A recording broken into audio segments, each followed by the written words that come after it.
کہ یہ جو ایک دم سے مسلم ووٹ انسیٹل ہوا ہے اس کا امپیکٹ ووٹر پہ آئے گا کہ نہیں آئے گا. بیکاز عابد صاحب بڑی صحیح بات کر رہے تھے کہ اتنا بڑا ڈائسپورا ہے, ابھی تک ہم ایک مسلمان کینڈیڈیٹ نہیں لا سکے کسی لیول پہ بھی. ایک تو یہ فیلئر ہے ہمارا. دوسرا, اب اگر مشیگن کی, صرف مشیگن کی میں بات کروں, وہاں عرب امریکن زیادہ ہیں, ان کا بڑا انفلوئنس ہے. اور انہوں نے اس دفعہ جب ٹرمپ نے ان سے آخری بات کی تو انہوں نے کہا کہ لیبنن ڈیزروز پیس. یہ بڑی مشکل سے ان کے منہ سے الفاظ نکلے, ورنہ آپ سبھی جانتے ہیں کہ تھرو آؤٹ دیئر کیمپینز وہ iron clad support to Israel کی بات کرتے رہے ہیں. تو آپ کو لگتا ہے کہ ووٹر اس فیکٹر کو مد نظر رکھے گا, مسلمان ووٹر؟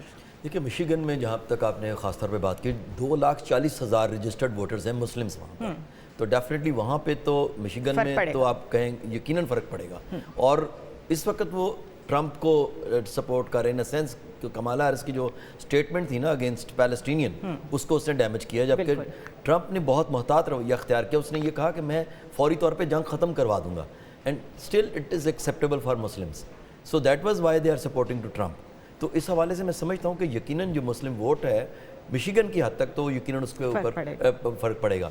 جہاں تک باقی اسٹیٹس ہیں ڈائسپورا ہے وہاں بھی مسلمس کا, لیکن جو میں نے جیسے ایپاک کی بات کی تھی کہ امریکہ اسرائیل پبلک افیئرس کمیٹی جو ہے ان کی بھی آگے جو ہے ایک یونائٹڈ ڈیموکریسی کمیٹی ہے, وہ بھی کوئی $100 ملین وہ سپینڈ کر چکے ہیں, اور مزید وہ $49 ملین سپینڈ کرنے کا سوچ رہے ہیں اگینسٹ دی کانگریشنل کینڈیڈیٹس. اب یہ دیکھیں اتنی بڑی اماؤنٹ اگر وہ tens of millions of dollars استعمال کر رہے ہیں تو they want something out of it. تو یہ نہیں ہو سکتا کہ وہ ان کے کینڈیڈیٹس ہیں, وہ ٹرمپ ہو یا کمالا ہو, وہ ان کے اتنے اگینسٹ چلے جائیں کہ ان کے انٹرسٹ ہی ڈیمیج ہونا شروع ہو جائے. ٹرو, اور بزنس انٹرسٹ بھی ہیں, جابز انٹرسٹ بھی ہیں, اور ایک عام شہری کے لیے تو جو بینیفٹس ہوتے ہیں دے آر ویری امپورٹنٹ.